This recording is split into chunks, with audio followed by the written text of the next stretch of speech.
Returning now to the studio with more on the newly received Qatari payments to Gaza is Dr. Martin Sherman, the founder and executive director of the Israel Institute for Strategic Studies. Dr. Sherman, thank you so much for joining us again today. Thank you for inviting me again. All right, so, your first initial insights to this payment, I understand that it's basically you find it ludicrous that we're paying for this. Well, or that we're allowing the payments, I should say. You really couldn't make this stuff up. As I said before, you could probably think of more imbecilic things to do, but it wouldn't be easy.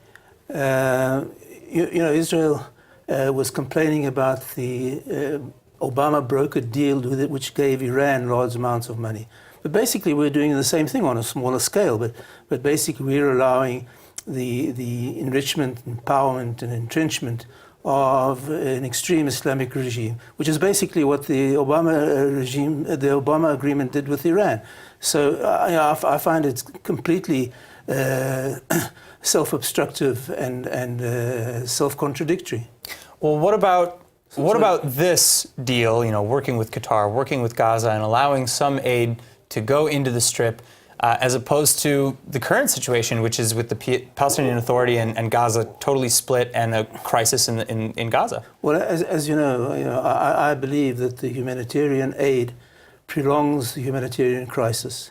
I think the humanitarian crisis in Gaza is chronic. I think it's part and parcel of society there. The only humanitarian solution to the humanitarian crisis in Gaza is the relocation and rehabilitation of the non-belligerent population in third-party countries outside the cycle of violence. Because this is going to carry on again and again and again, unless you have some reason to think that the Gazans will suddenly morph into something that they haven't been for the last 100 years. Well, so that's it. And, we've discussed this before, but I'll ask you again.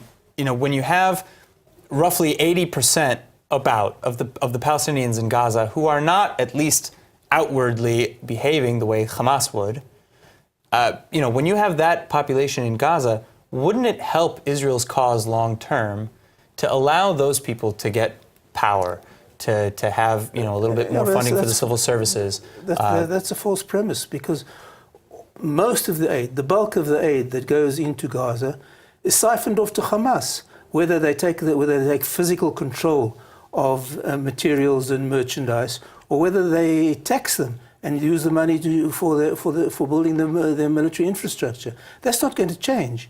And I believe that by delaying and not biting the bullet and going with a massive military operation, all you're doing is not only prolonging the inevitable, but intensifying the inevitable. I see. All right. Well, Dr. Sherman, thank you so much for coming in and sharing your insights again. Thank you. Sorry I couldn't be more optimistic. As usual. No.